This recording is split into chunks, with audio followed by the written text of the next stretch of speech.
আজকে আমরা দেখব কিভাবে ঘরোয়া পদ্ধতিতে বাদাম ভাজি করতে হয়।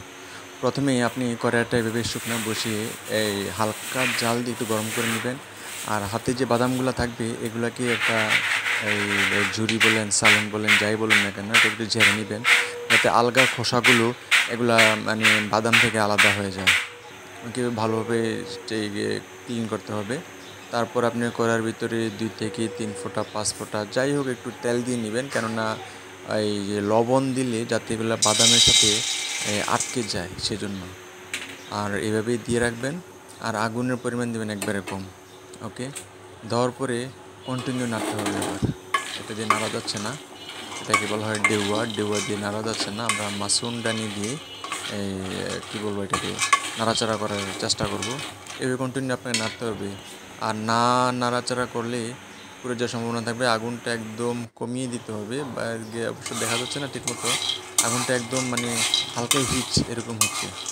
অবশ্য মাসুনদানি দিয়ে নাড়তে একটু সুবিধা হয়, কেননা এগুলো সবই এই কী যেন এটাকে বলা হয় এই লেগে লেগে আছে মনে হয় তেল দেওয়ার কারণে। আর আমি এক হাতে নাড়াচাড়া করতেছি, তো সেই জন্য এটাই একটু সুবিধা হয় আমার কাছে মনে হচ্ছে। কন্টিনিউ নাড়তে হবে, না হলে বাদাম আবার পুড়ে যাওয়ার সম্ভাবনা থাকে। বাদাম পুড়ে গেলে আবার খাওয়া যায় না। ফিল করবেন একটু হিট আছে এরকম। আবার একটু হালকা লবণ দিয়ে দিই অল্প একটু, যাতে করে স্বাদটা ভালো হয়।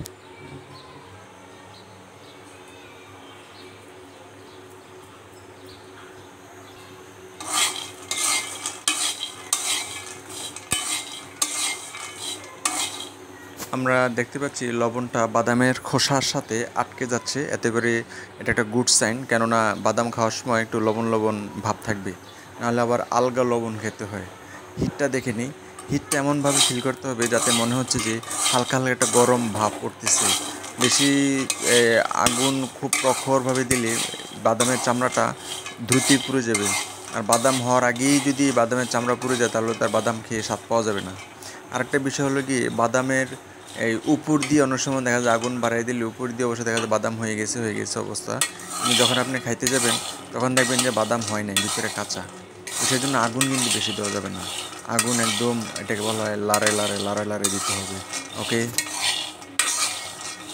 আমার অবশ্য কয়েকটা বাদাম এখানে পুড়ে গেছে, কারণ হলে গিয়ে প্রাথমিকভাবে আমার কড়াইটা এই উপযুক্ত ছিল না, এবং আগুনটা আমি একটু বাড়িয়ে দিয়েছিলাম খুব বেশি করেই, যার কারণে কয়েকটা বাদাম আমার পুড়ে গেছে। যে দেখা যাইতেছে এখানে এগুলো পুড়ে গেছে, তবে এগুলোর সমস্যা নেই, খাওয়া যাবে, এখনও খাওয়া যাবে, এত বেশি পুরনো।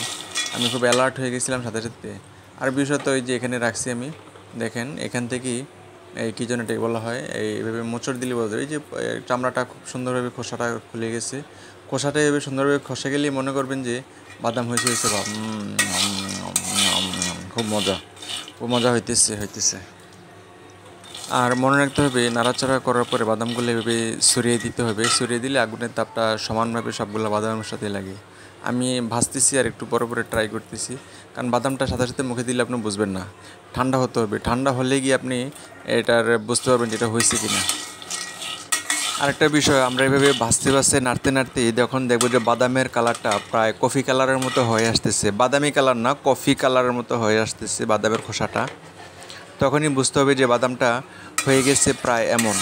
ওকে, তো সুতরাং কন্টিনিউ এভাবে নাড়তেই হবে, নাড়ার কোনো বিকল্প নেই। না নাড়লে কিন্তু নাজেহাল অবস্থা, পুড়ে যাবে, বাদামের স্বাদ আর পাবেন না। ওকে, আমি এভাবেই নিচ্ছি এবং ট্রাই করতেছি।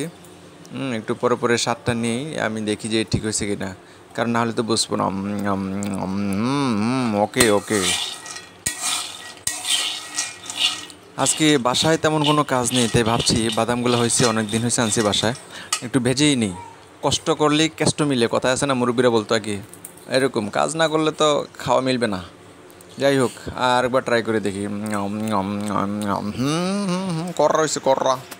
আমাদের বাদাম ভাজা হয়ে গেছে, এখন এগুলাকে প্রায় 15 থেকে 20 মিনিট ওপেন রেখে দিতে হবে, ঢাকনা দেওয়া যাবে না, ঠান্ডা হলে খাওয়া যাবে। সো গাইস, দেখা হবে, কথা হবে, বাই বাই।